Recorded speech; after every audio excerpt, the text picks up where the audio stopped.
E nós continuaremos aqui e continuaremos a estudar o livro de Tessalonicenses. Hoje nós terminamos essa carta de Paulo à igreja de Tessalônica.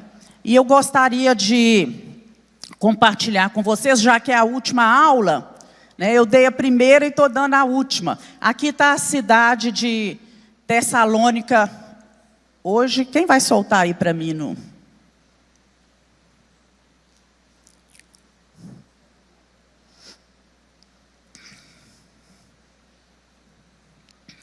Só um minutinho, irmãos. Está ali na tela para mim, mas não chegou aqui ainda. Aí, a cidade de Tessalônica, hoje, e para a gente ver aqui, Tessalônica é uma cidade portuária, um porto grande no Mar Egeu, é a segunda maior cidade da Grécia, a principal cidade da região grega da Macedônia, e no ano de 2020 a população já era 812 mil habitantes. Ali nós temos localizado a cidade de Tessalônica, para você ver, olha, Paulo sai de Jerusalém aqui na segunda viagem missionária, caminha isso tudo, né, e chega até a cidade de Tessalônica. Os temas relevantes, tudo isso nós estudamos no decorrer desse tema.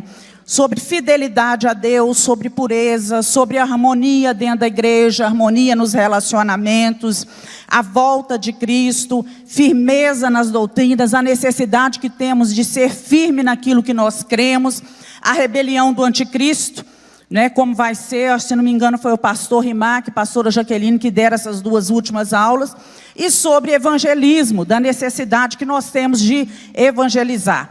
O que acontecia de uma maneira geral? Qual era o contexto daquela igreja? Muitas pessoas deixaram de trabalhar e abandonaram tudo para esperar a vinda de Jesus. Jesus vai voltar, acabou, não precisamos trabalhar, vamos só ficar esperando. Muita confusão sobre o destino dos crentes na hora da morte. O que vai acontecer com o meu familiar? Ele morreu? Acabou para ele? Só aqueles que estão aqui é que vão ter um encontro com Jesus? Tendência de desprezar toda a autoridade legal e tinham dificuldades de acatar e obedecer às autoridades estabelecidas na igreja. Tendência a recair na imoralidade, porque grande parte da igreja era formada de gregos, não de judeus, pessoas ímpias que haviam se convertido. E esse povo, né, os gregos, eles estavam, inclusive os cultos deles, era assim, mergulhado na sensualidade, na promiscuidade sexual, misturado com religiosidade. Então, Paulo vem falar sobre o chamado à santidade para essas pessoas. Olha, antes vocês estavam lá, era uma coisa, agora vocês estão aqui, são de Cristo, a vida é diferente. Resistência ao apostolado de Paulo, acusavam Paulo de ganancioso, e Paulo vai defender o seu apostolado, e sinais de divisão dentro da igreja. Tudo isso acontecia. E esses irmãos que deixaram de trabalhar, eles agora estavam vivendo sustentados por aqueles que estavam na igreja e trabalhavam. E hoje a nossa aula é sobre a responsabilidade que nós temos, cada um de nós, como cristãos, em relação à palavra. E nós vamos, antes de ler o texto, eu gostaria de lembrar com vocês uma história que está lá no livro de 2 Reis. Não sei se vocês lembram, já leram essa história, que a cidade de Samaria foi atacada pelo rei da Síria.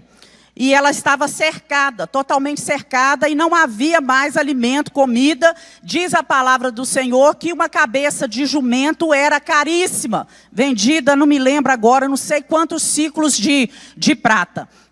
E as pessoas estavam morrendo de fome, a ponto tal de 2 mulheres quererem comer o filho uma da outra. E à porta da cidade haviam 4 leprosos que, num belo dia, eles falaram assim, olha, não adianta a gente ficar aqui na porta da cidade, não entra alimento, lá dentro não tem, e aqui não chega. Vamos fazer o seguinte, vamos sair e vamos para o acampamento dos sírios. Nós temos 2 chances, ou eles vão ter piedade de nós e vão nos dar alguma comida, ou então eles vão nos matar. E assim eles fizeram. E quando eles chegam no acampamento dos sírios, o que acontece? Não havia ninguém.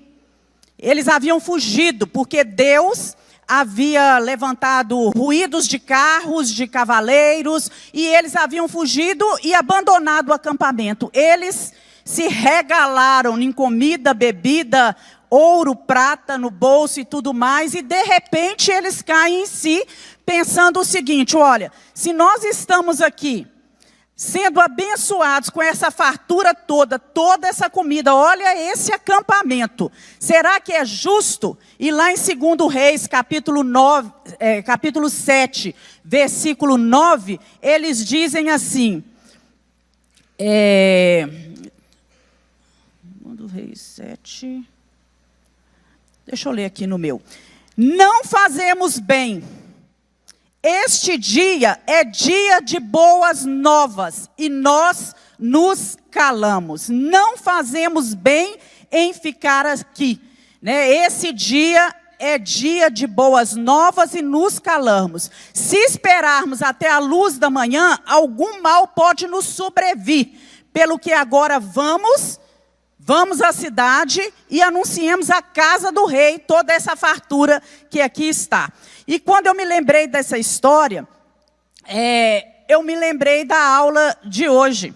Porque aquele povo, eles foram abençoados com alimento, com provisão, com tudo de bom para a vida deles. E eles falaram, olha, ficar aqui, se regozijar com isso tudo, ter essa fartura. E essa alegria de estar se alimentando novamente, ouro, prata, e não contar isso para os meus irmãos que estão perecendo sem alimento, não é justo, pode vir até alguma maldição. Eles não quiseram nem ficar até o dia de amanhã. Então, meus irmãos, nós precisamos ter responsabilidade com os nossos semelhantes. Podemos trazer essa história para nós. Nós temos recebido Jesus, encontrado a paz, a alegria, o amor, principal, a vida eterna. Nós temos certeza para onde vamos. Nossa vida aqui é passageira. E nós olhamos ao nosso redor, quantas pessoas estão perecendo. Se nós fecharmos os nossos lábios, não testemunharmos e nos calarmos, nós podemos dizer como esses homens, não fazemos bem. Esse é dia de boas novas, não podemos nos calar, precisamos ir e contar. E é sobre isso que nós vamos falar nessa manhã. O livro de Tiago, lá no livro de Tiago, capítulo 1, 17, ele diz assim que toda boa dádiva e todo dom perfeito vem do alto, vem do Pai das luzes, desce dos céus. Então nós precisamos entender que tudo que Deus tem nos dado, nós precisamos contar, testemunhar e passar para frente. Essa lição de hoje vai trazer para nós essa responsabilidade. Paulo também, ele fala que nesse texto, eu queria que você abrisse sua Bíblia agora em 2 Tessalonicenses, porque nós já estamos terminando o livro de 2 Tessalonicenses, nós trabalhamos uma carta inteira e agora a segunda que tem apenas 3 versículos. Então Deus tinha dado para Paulo a oportunidade de desfrutar da palavra dele. Houve uma transformação muito grande na vida de Paulo. Vocês se lembram o que Paulo fazia antes? Ele era um perseguidor dos cristãos. E de repente Paulo tem um encontro com Jesus na estrada indo para Damasco. E ali a vida dele é transformada. Lá em 2 Timóteo 3,16, quando Paulo escreve para o seu pupilo Timóteo, ele diz o seguinte: toda a escritura de Deus, toda a palavra de Deus, ela é útil para o ensino, para a repreensão, para a educação, para a correção e para nos educar na justiça.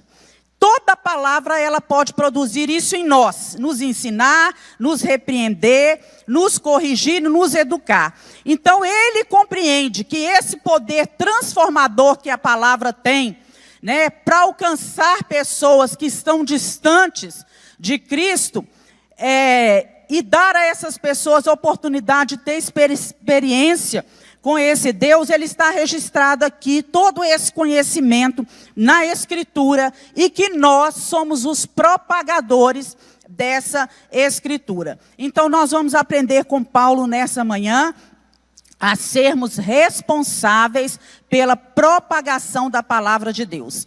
Mas antes de propagarmos a palavra de Deus, para isso a gente tem que ter uma experiência com a palavra. Vocês concordam com isso? Eu não posso falar daquilo que eu não sei. Então nós precisamos ter conhecimento dessa palavra. E uma boa oportunidade para você adquirir mais conhecimento é estudando a palavra na segunda-feira no seminário. É um tempo muito bom, né? Um tempo de crescimento espiritual. Então nós vamos ver aí o que Paulo fala nesse capítulo inteiro, que tem apenas 18 versículos, e que nos dá condições de entender melhor algumas questões que devem ser levadas em conta no decorrer da nossa vida. Primeiro, Paulo faz um alerta também para a igreja. A igreja, vocês sabem que a igreja, ela tem algumas influências que são, alguns ataques que são externos e alguns ataques que são internos. A igreja de Tessalônica estava vivendo isso, um ataque externo. O que ele diz? Aí no capítulo 3, né? Ele fala o seguinte, que haviam se levantado exortações diversas e saudações, né?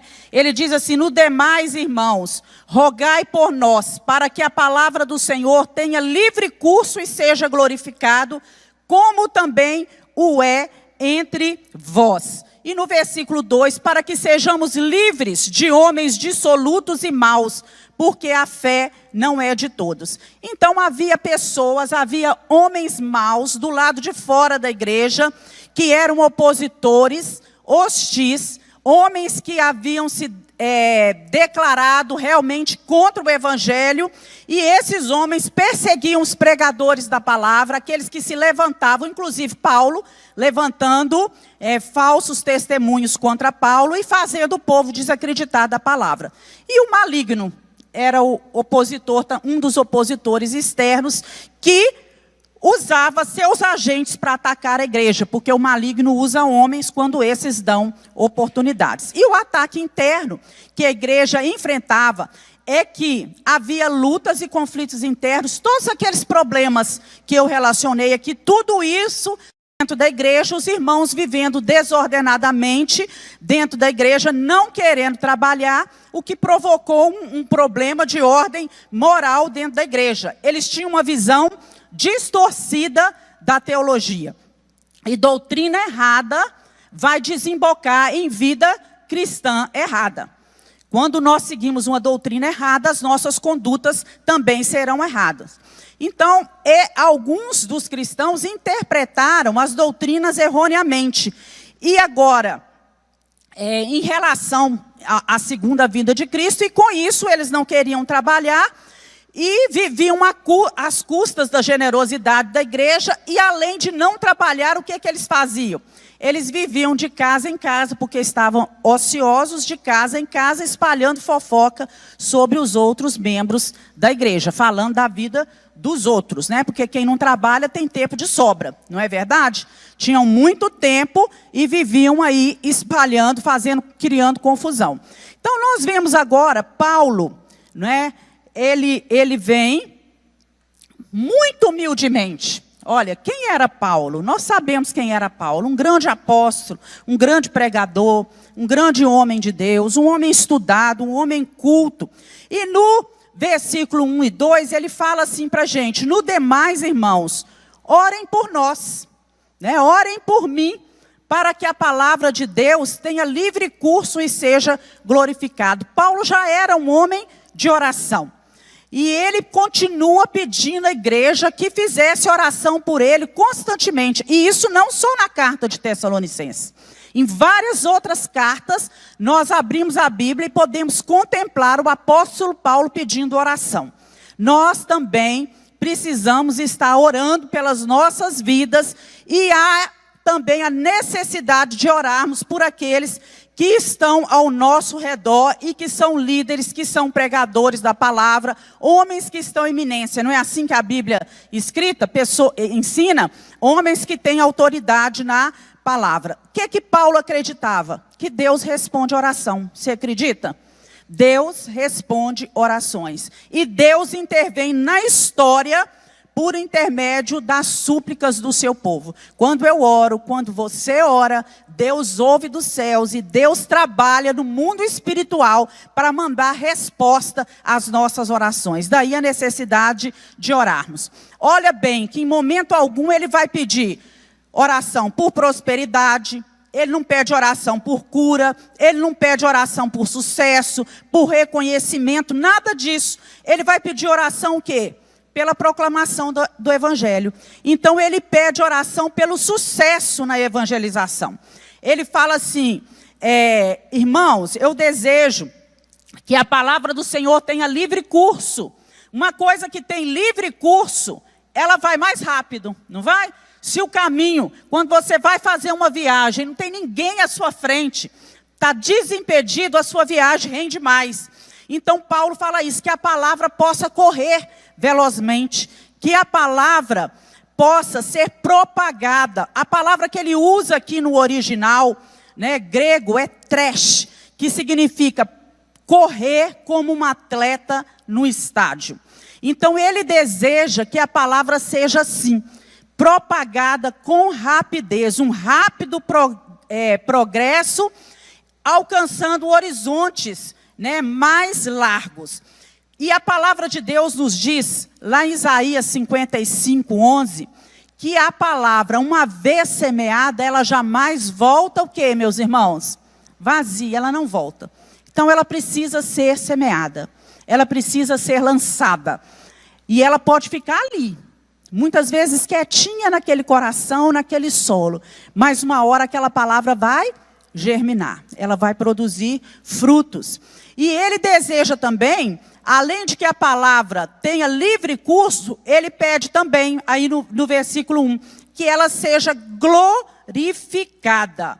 Quer dizer, que ela seja pregada com fidelidade, com poder, de uma maneira certa, de uma maneira coerente, e que ela seja acolhida com fé, com humildade, que ela possa frutificar para a glória de Deus. E ele fala isso, desejando isso, tanto na vida daquele que estava pregando a palavra, como na vida daquele que é o ouvinte, que está recebendo a palavra. Ele também pede oração nesses 2 primeiros versículos, pela vida, por proteção espiritual. Ele sabe, né, que aqui o maligno, ele fala assim, olha, e para que sejamos livres de homens dissolutos, de homens maus, né? E ele pede oração, proteção para os pregadores, em relação a esses agentes malignos que estão sempre contra a palavra. Nós temos noção do que é um mundo espiritual, e nós sabemos que enquanto a palavra está sendo pregada, a função do inimigo é impedir que essa palavra possa chegar ao coração das pessoas. Então, por isso, muitas vezes, distrações, pessoas ficam longe, só pensando nos seus problemas. O inimigo cria situações, às vezes, dentro da igreja, até mesmo de conflito. E nós precisamos pedir a Deus muita graça para que não sejamos agentes de Satanás na hora em que a palavra está sendo pregada.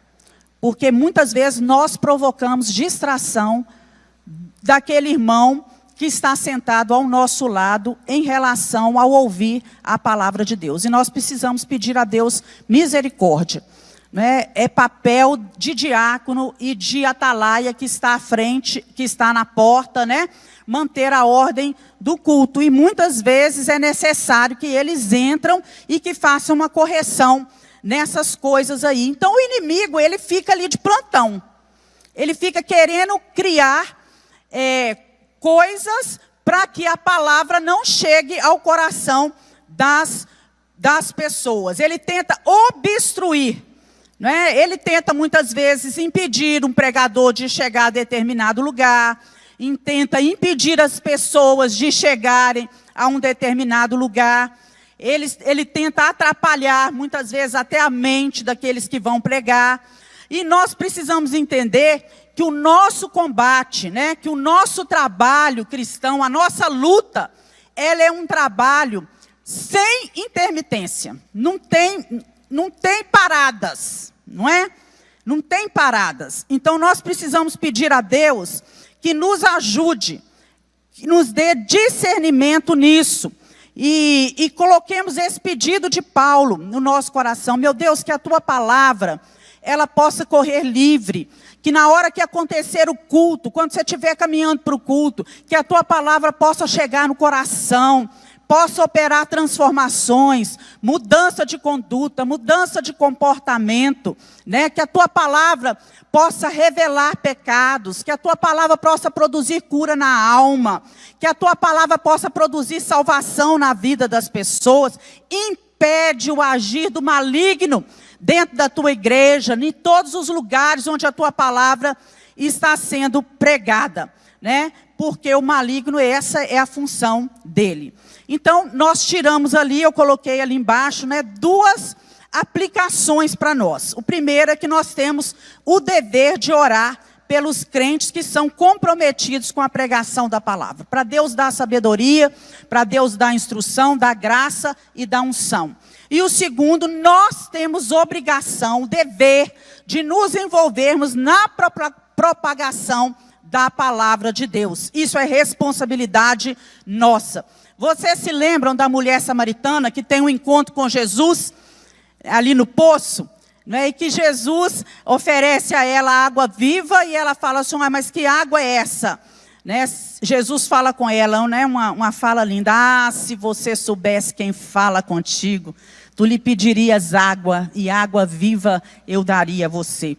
Quando aquela mulher consegue entender que aquele é Jesus, que é o Senhor, que é o Mestre, não é? Ela sai dali e ela vai para a cidade de Sicar, que é a sua cidade, e ela vai contar daquilo que ela tinha presenciado, que ela tinha vivido, sobre aquele homem que tinha falado com ela, que tinha revelado quem era ela e que tinha produzido algo no seu interior. Então, é nossa responsabilidade dar às pessoas oportunidade de salvação.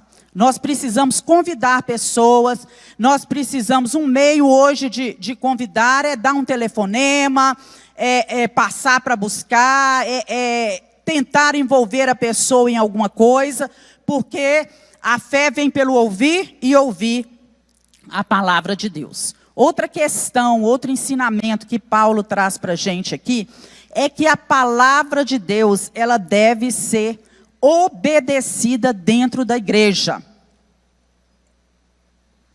E aí nós já vamos para o versículo 3, 4 e 5. Acompanha aí a leitura. Mas fiel é o Senhor, que vos confirmará e guardará do maligno. Olha só, Deus é fiel para proteger o seu povo. Amém, irmãos? Mas fiel é o Senhor, que vos confirmará e guardará do maligno. E confiamos, quanto a vós no Senhor, que não só fazeis, como fareis o que vos mandamos.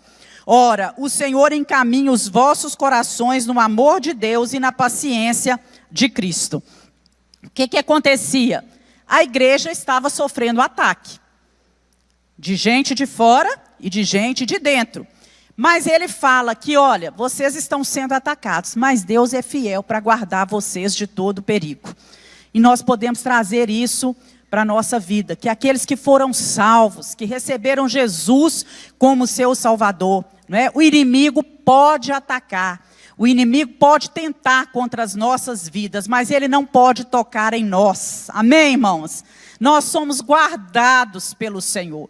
Nós somos protegidos pelo Senhor, estamos seguros na mão de Deus. Deus é fiel nos seus atributos, Deus é fiel na sua palavra, Deus é fiel às suas promessas, Deus é fiel aos seus juízos, não é? Deus é fiel e a fidelidade de Deus, ela é um escudo protetor contra o maligno. Nós temos ao nosso lado um Deus fiel, um Deus que cumpre as suas promessas. E Ele prometeu, não é, que estaria conosco em todo o tempo. São inúmeros versículos de promessas da palavra do Senhor em relação à sua presença. Eis que estou convosco todos os dias até a consumação dos séculos. Né? Nós iríamos passar pelo vale da sombra da morte, mas não precisamos temer, porque o Senhor está conosco. Deus está presente conosco. Então o Senhor vai nos fortalecer e o Senhor vai nos guardar. E a nossa obediência a Deus, ela traz segurança no meio das lutas. Então o apóstolo diz que ele tinha confiança. Olha o que diz o versículo aí. Eu confio, eu acredito em vocês, no Senhor, que vocês, não só naquilo que vocês estão fazendo, mas naquilo que vocês ainda vão fazer. Que eles estão praticando a palavra e que eles estão dispostos a continuar na caminhada de obediência à palavra de Deus. Nós também temos confiança em vós no Senhor, de que não só estáis praticando as coisas que vos ordenamos, como também continuareis a fazê-los. Tem uma versão que fala dessa forma, no versículo 4. Então vocês são obedientes, vocês estão praticando aquilo que eu estou ordenando, mas eu creio que não só agora, mas que também no futuro. Então os crentes, eles estavam se submetendo às ordens de Deus, que foram dadas à igreja por intermédio do apóstolo Paulo. E o maior perigo que a igreja enfrenta não é a ameaça do inimigo. Porque da ameaça do inimigo, nós sabemos que ele vem, que ele pode tentar, mas se nós estamos na presença do Senhor, o inimigo vai cair por terra, em nome de Jesus. Mas é a desobediência à palavra do Senhor. Porque quando nós somos desobedientes, quando nós estamos afastados da palavra, nós perdemos a proteção do Senhor. Aquele que habita no esconderijo do Altíssimo, à sombra do Onipotente, descansará. Nós precisamos estar no esconderijo do Altíssimo. E para que estejamos nesse esconderijo, Deus requer de nós obediência. Então, sempre que uma igreja, ela anda pelo caminho da obediência à palavra do Senhor, ela vai caminhar em vitória. Ela vai ser vencedora. E agora que eu estou falando de igreja, sou eu e você, particularmente. Sempre que nós caminhamos nesse caminho da obediência, virá vitória sobre a nossa vida.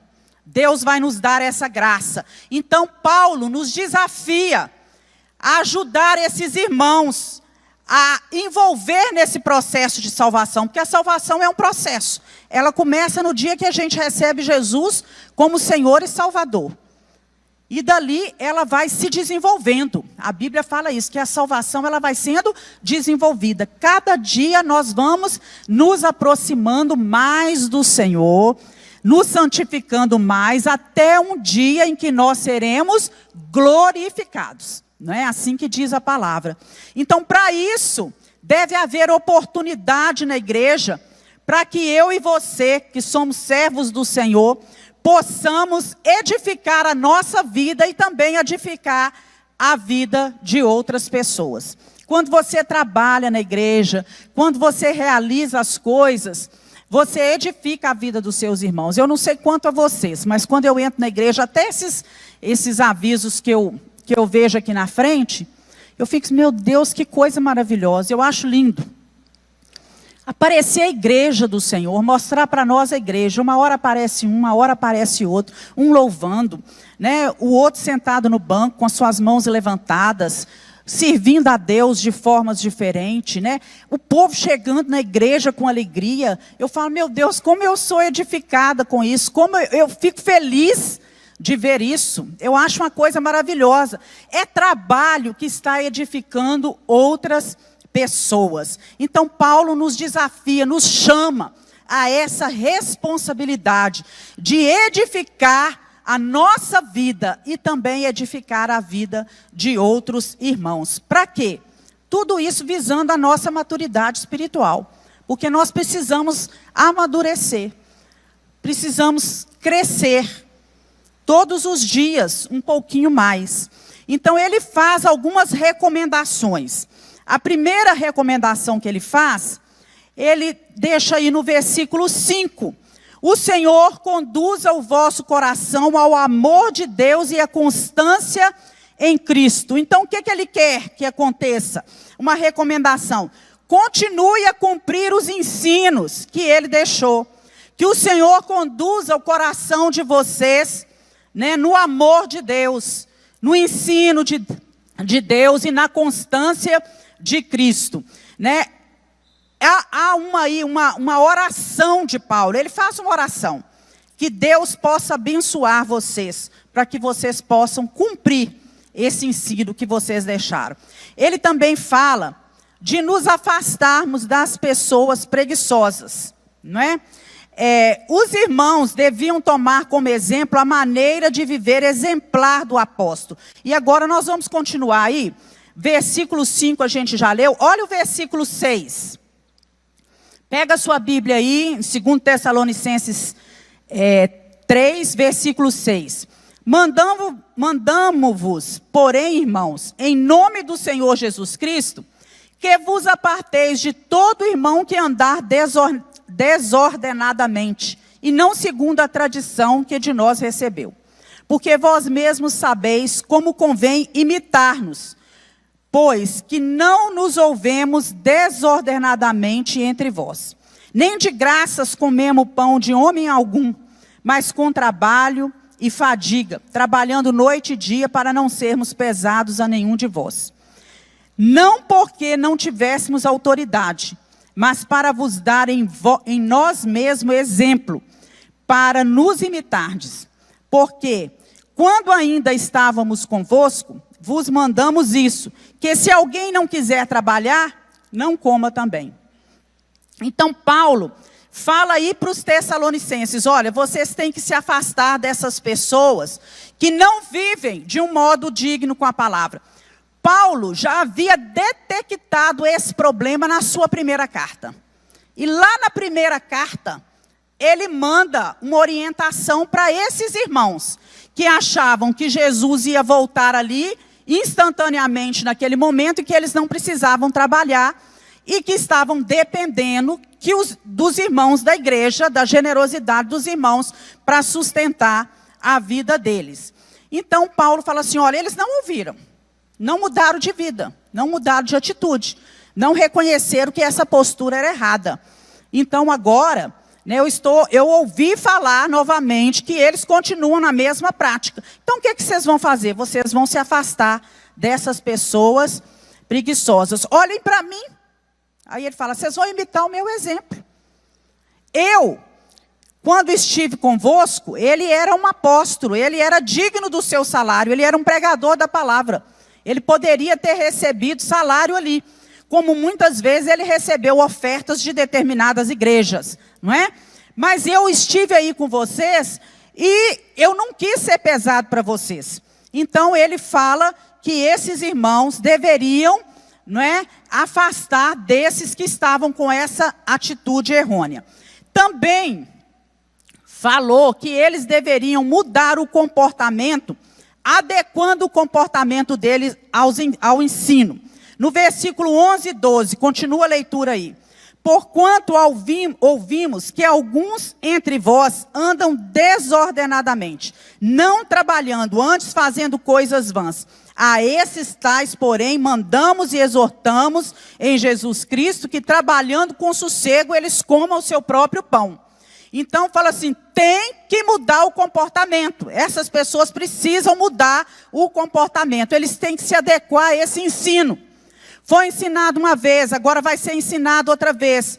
Né? Vocês precisam trabalhar com sossego, comer do seu próprio pão, daquilo que você produz. E, por último, ele fala, olha, esses que são preguiçosos, vocês vão discipliná-los sem abandonar o amor por eles. ele fala aí no versículo 13 e 15. E vós, irmãos, não vos canseis de fazer o bem.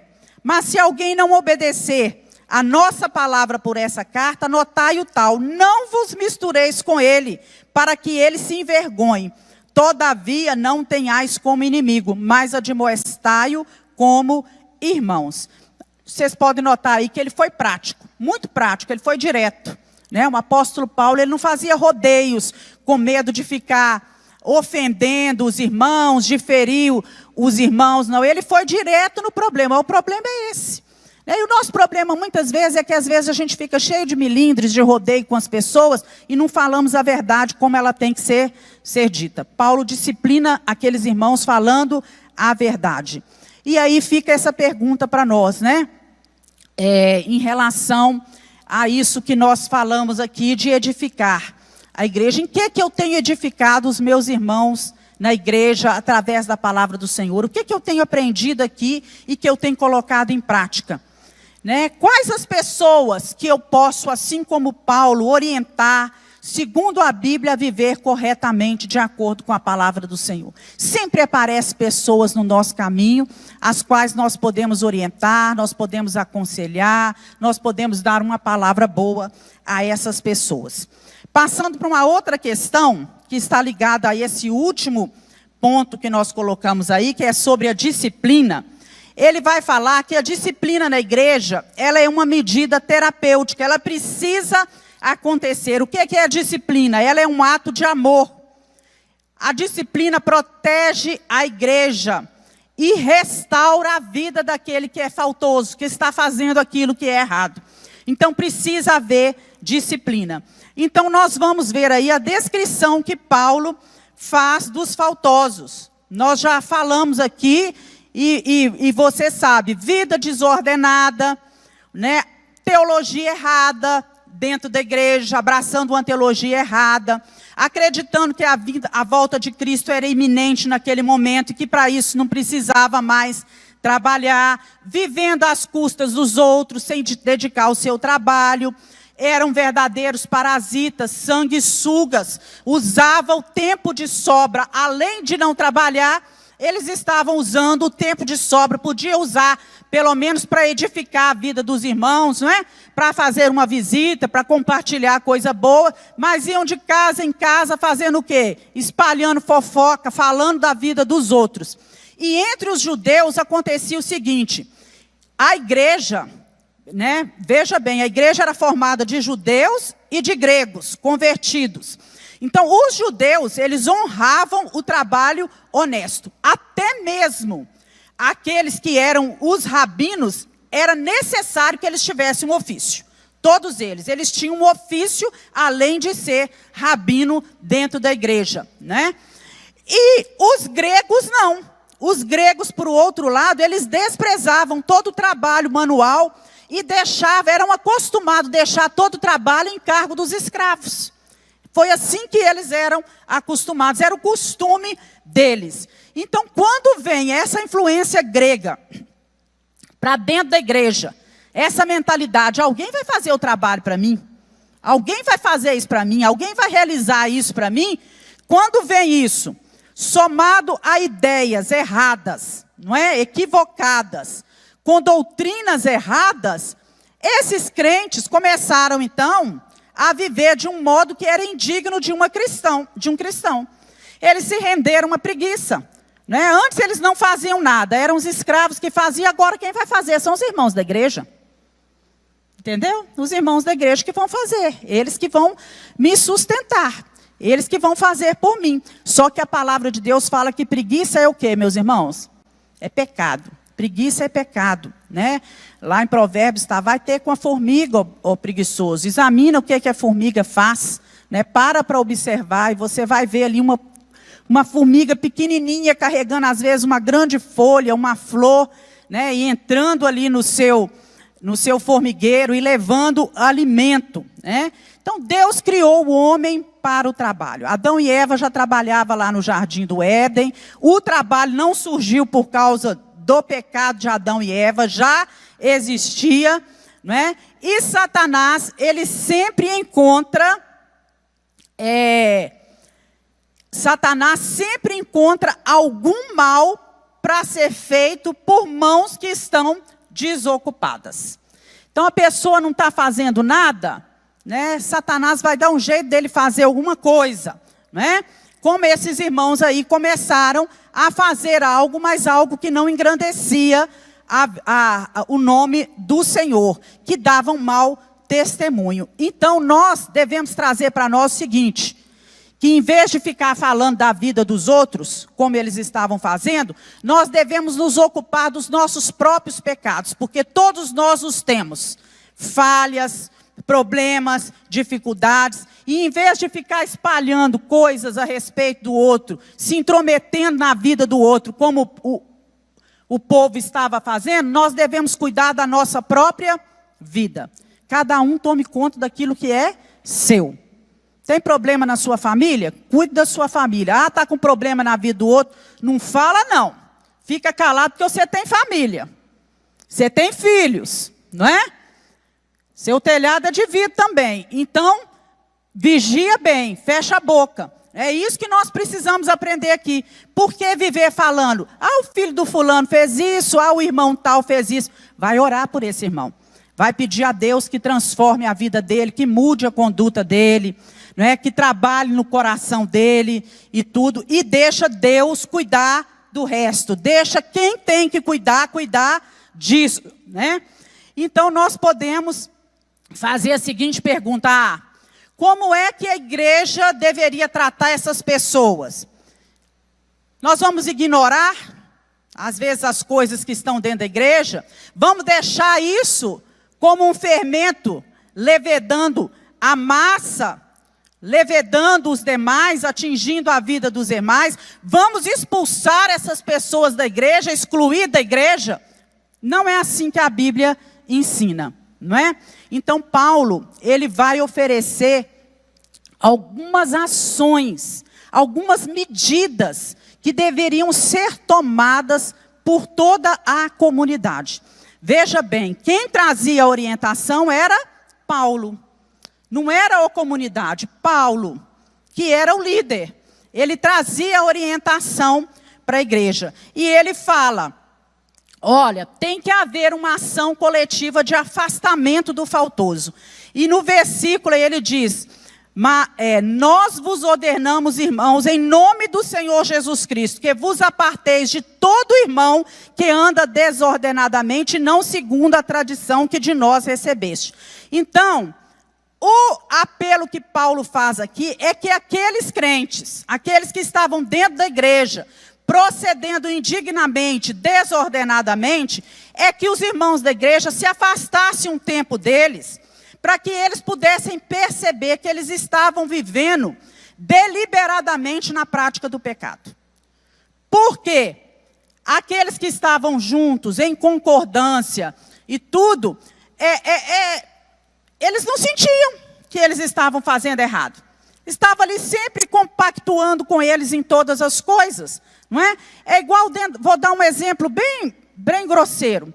Tem um homem e uma mulher casados dentro da igreja. De repente, a mulher ou o homem se envolve com a outra pessoa, né, que não é o seu marido ou a sua mulher. E nós estamos lá, saindo com eles para jantar, indo para a casa deles, aceitando aquela situação. Não é assim que deve ser feito. A parte para que ele possa sentir o seu pecado. Nós não compactuamos com aquilo. E Paulo traz essa recomendação, né? E é preciso a gente deixar claro aqui, que esses irmãos aqui, eles não eram ignorantes. Eles sabiam da verdade, eles sabiam daquilo que eles deviam fazer. Eles estavam agindo por rebeldia.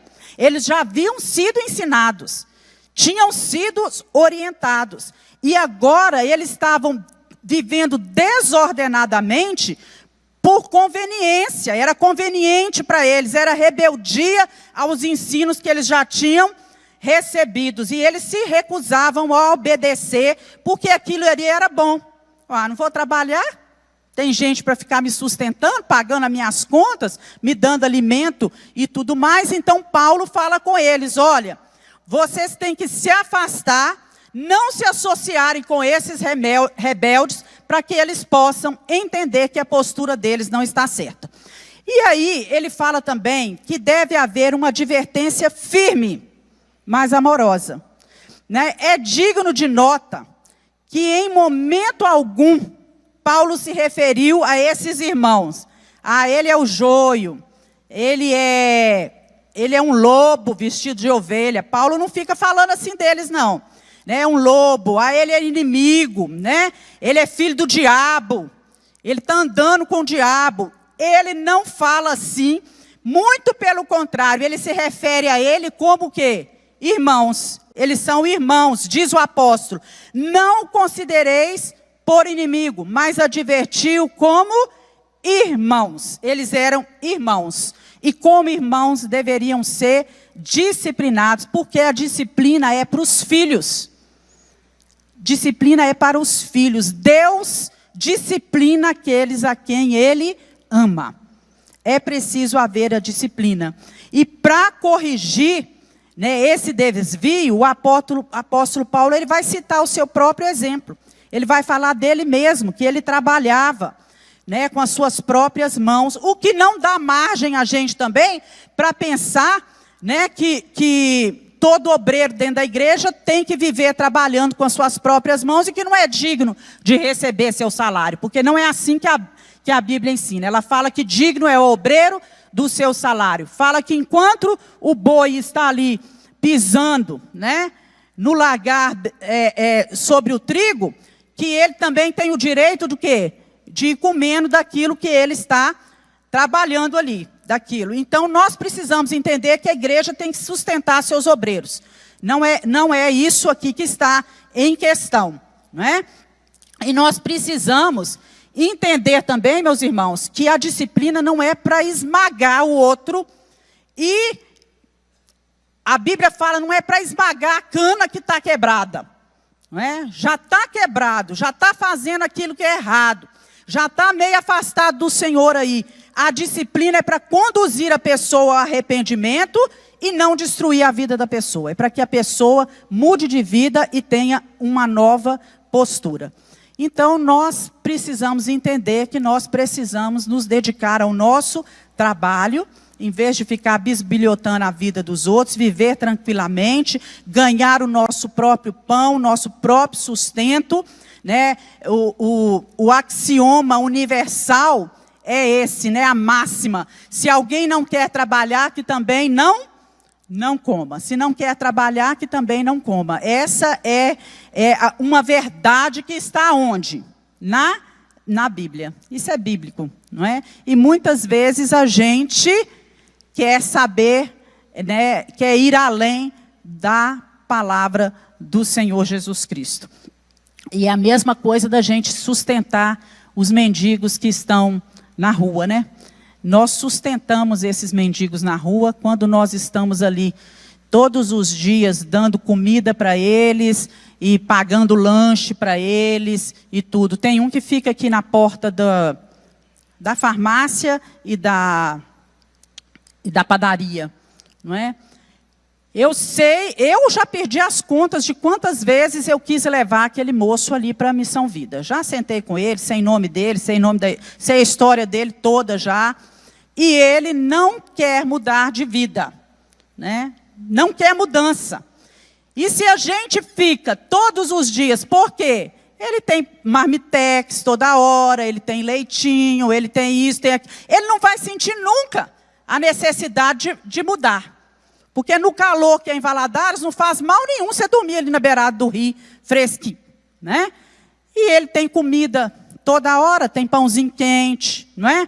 Então, nós precisamos entender algumas coisas, que às vezes a gente está fazendo bem, pensando que está fazendo bem para a pessoa, mas no final nós estamos colaborando para que aquela pessoa continue naquela situação de pecado e que não haja mudança de vida. Que Deus trabalhe no coração, né, e nos ajude a entender essas coisas, que nós não podemos manter essas pessoas aí na mendicância, né? No versículo adiante, né? Ainda que nós nós vamos ver o seguinte, que Paulo coloca para a gente que nós devemos continuar fazendo bem em toda e qualquer circunstância. Olha o que ele fala no versículo 13. No versículo 13. E vós, irmãos, não vos canseis de fazer o bem. Mas se alguém não obedecer a nossa palavra por essa carta, notai o tal. Não vos mistureis com ele, para que o tal se envergonhe. Todavia não tenhais como inimigo, mas admoestai-o como irmãos. Então o que acontecia? O mau exemplo daqueles que eram insubordinados, né? A exploração deles em relação aos irmãos da igreja, né? Aquele tanto de boato que havia ali sobre a vida dos outros. Irmãos, coisa difícil é você conviver num lugar que está cheio de fofoca e de boato. É difícil, é muito triste, não é? Então, alguns da igreja tomaram uma postura dessa forma, né? Se eles não precisam trabalhar, então por que nós precisamos? Se eles não querem trabalhar, por que eu vou trabalhar? Se eles podem viver dessa vida aí, ociosos, indo para a casa de um, visitando os irmãos todos, né, e sendo sustentados, por que não também eu? Então Paulo, é como se ele estivesse dizendo para a gente ali aquela frase, olha, não se engane, não deixe que umas poucas pessoas, aquelas que negligenciam os seus deveres, não deixe que essas pessoas impeçam vocês de fazer aquilo que é certo, de fazer o bem, não. Nunca se cansem de fazer o bem, de fazer aquilo que é justo, aquilo que é certo, que é nobre e excelente. Então nós precisamos pedir a Deus que nos dê graça para continuar fazendo aquilo que é certo, sem olhar para a vida do outro. Porque é todo mundo que faz isso? Vocês acham que era todo mundo dentro da igreja de Tessalônica ali que estava com esse entendimento errado? Não. E a gente tem mania, às vezes, de generalizar, né? Poucos estão fazendo determinadas coisas e usa-se muito essa palavra. Todo mundo está fazendo assim. Todo mundo quem? 1, 2, 3, 5? No meio de 500? Não. Não procede. Não é exemplo. Não dá para seguir. Não dá para olhar. Não dá para levar em conta, né? Então a gente tem que ver de onde vem, qual é a procedência. E não deixar que atitudes erradas dos outros nos impeça de realizar aquilo que é certo, né? E um pecado, ele sempre, dentro de uma igreja, ele sempre vai afetar a vida da igreja. O testemunho, o mau testemunho de uma pessoa da igreja afeta toda a igreja. E pode, inclusive, abalar a devoção de alguns, né, pelo Senhor, né, obstruir outros de trabalhar, fazer com que determinadas pessoas percam o interesse. Aqueles cristãos que são maduros espiritualmente não olham para isso. Mas sempre há os imaturos que olham para a vida das pessoas, para o agir e para a postura da outra pessoa e fica cobrando. Né? Mas nós, eu creio que aqui todos nós temos maturidade espiritual para entender que uma postura errada na vida de uma pessoa não é exemplo para nos esmurecer, para nos desanimar e nos fazer esfriar na fé. E por último, ele fala aí, através do versículo 16 a 18, vamos terminar aí a leitura? Ora, o mesmo Senhor da paz vos dê sempre paz de toda maneira. O Senhor seja com todos vós. Saudação da minha própria mão, de mim, Paulo, que é o sinal em todas as epístolas, assim escrevo. A graça de nosso Senhor Jesus Cristo seja com todos vós. Amém. Né? E ele fala aí, deixa claro nesse capítulo que a gente leu, e isso nós precisamos entender, que mesmo que nós tenhamos uma nova vida em Cristo, ainda nós temos lutas com a nossa velha natureza pecaminosa. Sempre vamos lutar em relação a isso. Por isso, os ensinamentos da palavra, aquilo que está escrito aqui na palavra, são os recursos que Deus nos deixa para nos abençoar. E nós precisamos guardar essa palavra no nosso coração. Então vejamos, né, que o próprio Senhor da paz, O próprio Deus da paz, Ele abençoa as pessoas com paz em todo o tempo e de todas as formas. E essas bênçãos, elas chegam até nós hoje. A bênção da paz. Então é mediante as experiências que nós desenvolvemos com o Senhor, é mediante a leitura da palavra, a nossa vida de oração, que nós temos condições de ouvir a voz de Deus e entender aquilo que Ele está falando conosco. Por meio da palavra, né, nós conhecemos, nós temos essa experiência sublime de ter a paz de Deus no nosso coração. E Ele fala, né, que essa paz, a paz de Deus, ela excede a todo o nosso entendimento. Né? Jesus é a paz. Ele nos dá paz, não a paz que o mundo dá. A paz do Senhor independe das circunstâncias que estamos passando. E Ele fala de comunhão, né? Que nós devemos ter comunhão. Comunhão com quem? Com os irmãos da igreja, sim. Mas principalmente comunhão com o nosso Pai. Nós temos não só a paz de Cristo, mas nós temos o Senhor da paz conosco. Esse Senhor da paz, Ele caminha conosco, Ele está ao nosso redor. E não importa se nós estamos passando por lutas, por vales, por aflições, por dificuldades na nossa vida, o Senhor da paz está conosco. Você pode dizer glória a Deus? Glória a Deus, o Senhor da paz está conosco, Ele jamais nos abandona. E por último Ele fala que a palavra de Deus também deve produzir em nós a graça. O que é a graça? A graça é o favor de Cristo, um favor imenso, dispensado a todos aqueles que não merecem. Nós não merecemos, mas é pela graça do Senhor que nós somos salvos. É pela graça do Senhor que nós somos alcançados. É pela graça do Senhor que nós estamos de pé. É pela graça do Senhor que nós vencemos as batalhas do dia a dia. É pela graça do Senhor que nós temos livre acesso a Deus. É pela graça do Senhor que nós podemos vencer as dificuldades e os problemas que nos cercam. Que a paz de Deus, o Senhor da paz e a graça do Senhor esteja sobre a sua vida hoje e para todo sempre. Amém? Vamos nos colocar de pé, vamos orar e pedir a Deus, não é? Que esteja conosco todos os dias. Que esse Deus de paz, Ele habite no nosso coração. E Ele nos revele a sua palavra, que Ele traga entendimento a cada um de nós, daquilo que está descrito na palavra do Senhor. Feche seus olhos e coloque sua vida agora nas mãos do Senhor. Deus, nós pedimos que o exemplo desses irmãos da igreja de Tessalônica, um povo que amava Jesus, um povo que conheceu Jesus, mas embora conhecer Jesus, a natureza pecaminosa continuava dentro deles e muitas vezes eles retornavam a antigos pecados. Senhor, nos dá a graça de dizer não à tentação.